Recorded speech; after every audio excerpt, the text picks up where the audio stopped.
I really wanted to have the artwork sort of homemade, very natural to the record exactly, and I wanted to be themed.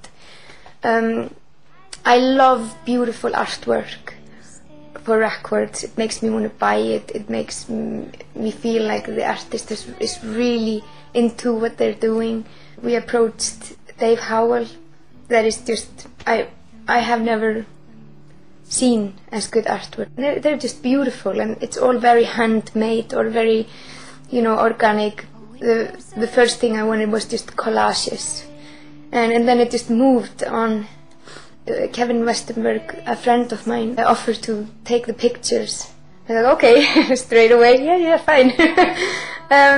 So we were just sort of hiding in Hampstead Heath, because, so that we wouldn't have to pay to be photographed there, because you have to get this, what's it called? You have to get a permit and stuff. So we were like diving into bushes and stuff. And I hand wrote everything, which I started to regret after a little while. The 7-inch was all signed, hand numbered, flowers in, closed-it wood, and weighted 1,250 records like that. And I was just like, I just hated myself. It's like, oh, that's gonna be no problem, let's do it, yay! And then you just sit there going. So in the end, I'll be what I will be. No loyal friend was ever there for me. Lord of the Rings came about actually really strangely, because Colin and I befriended each other, and he works at Rough Trade. He's the manager of Liz Fraser, who sang in all the 3 movies. He had my record, and he gave it to the music director of Lord of the Rings, and he had sort of had it there with him for a year. And in a year's time, he contacted me, met up with me, and asked if I wanted to try out the song. And I was like, no, thanks, I'm busy. No, never. It doesn't happen. I was like, okay. I'd been a really good fan of the books when I was a kid. Gollum was my favorite character. I was able to sing in Abbey Road studio under, Howard Shore's orchestra. I would just be like, I was completely shitting myself, pardon my language. I was like, oh, it was the best thing in the world. And I came in the studio, and they had a vocal trainer with a grand piano. I was just like, what are you doing here? It was all so grand and amazing, and I felt like Barbara Streisand, candles everywhere.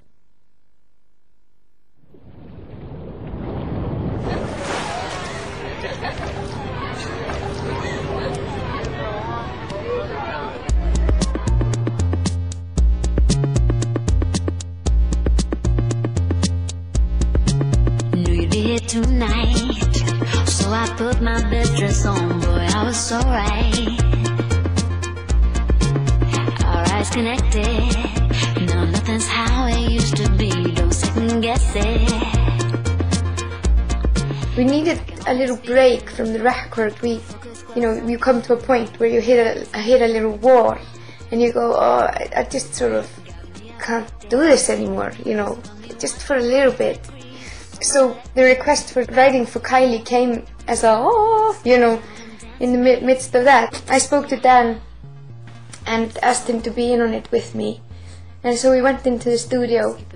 We spent about half an hour on it, went to the pub, got really drunk, and we're like, they're never going to use it. They're never going to use it.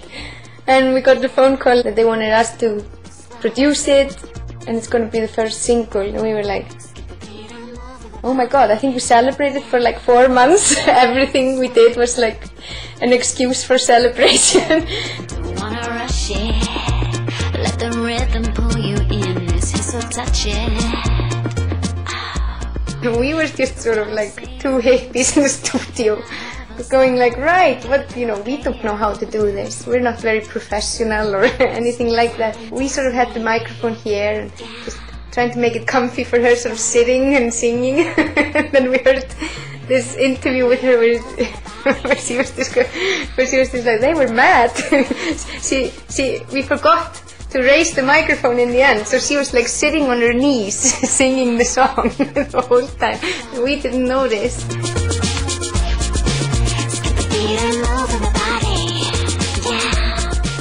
The Grammy nomination, that was really funny. I was knitting Christmas presents, and suddenly I get loads of text messages going, congratulations, and suddenly all these phone calls start, and I'm like, no, that's just gossip. No, that's not true. But I'm telling everybody it isn't true. And I didn't know what was happening. And it was fun to put your big toe into that world and then go back and go, right, I actually love where I am. Dusky black windows to light the dark stair, candles on out in the musty air.